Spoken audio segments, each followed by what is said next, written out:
అఘము అనే పదానికి సంస్కృతంలో పాపము అని అర్థం. మాఘం అంటే పాపాలను నశింపచేసేది అనే అర్థాన్ని నిఘంటువులో ఉంది.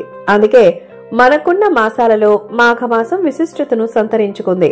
పరమ పవిత్రమైన ఈ మాఘమాసంలో నేటి నుంచి 9 రోజులు దేవి భక్తులు నవరాత్రి వ్రతానుష్ఠానవంతులు కావలెను. మాఘమాసంలో ఈ నవరాత్రులను శ్యామల నవరాత్రులు అని పిలుస్తారు. శ్యామలాదేవి శ్రీ లలిత పరాభట్టారిగా స్వరూపం కొలువు తీరినప్పుడు మహామంత్రిగా కుడి పక్కన ఉండే తల్లి ఆమె. శాక్తేయంలో బుద్ధికి విద్యకి ఆమెను సేవిస్తారు.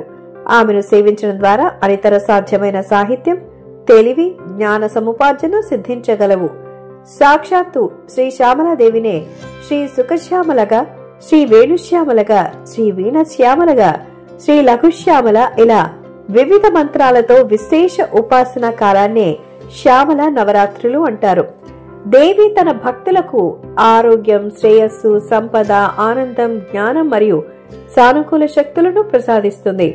ఈ నవరాత్రుల్లో ప్రతిరోజు ప్రత్యేకమైన ఆచారాలతో విశేష మంత్రాలను ఉపాసించడం వల్ల దేవతానుగ్రహం అతి శీఘ్రంగా ఆ ఉపాసనకి లభించి ఆ ఉపాసకుడు ఎక్కడుంటే అక్కడ ఆ గ్రామంలో ఉండే ఆస్తికులైన ప్రజలందరికీ దుఃఖం నుంచి విముక్తులవుతారు.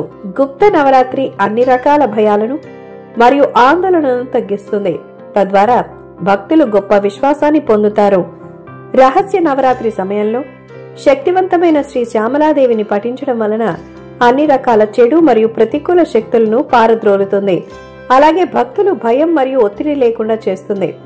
ఈ మంత్రాన్ని కానీ స్తోత్రాన్ని కానీ ఎక్కువసార్లు పఠిస్తే ఎక్కువ ప్రయోజనాన్ని పొందొచ్చు. అమితమైన బుద్ధి శక్తిని, అపార మేధా సంపత్తును కలుగచేస్తుందని శాస్త్రవచనం.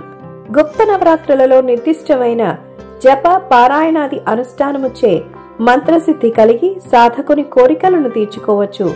నిజమైన భక్తులు 9 రోజులు ఆచారాలు పాటిస్తారు.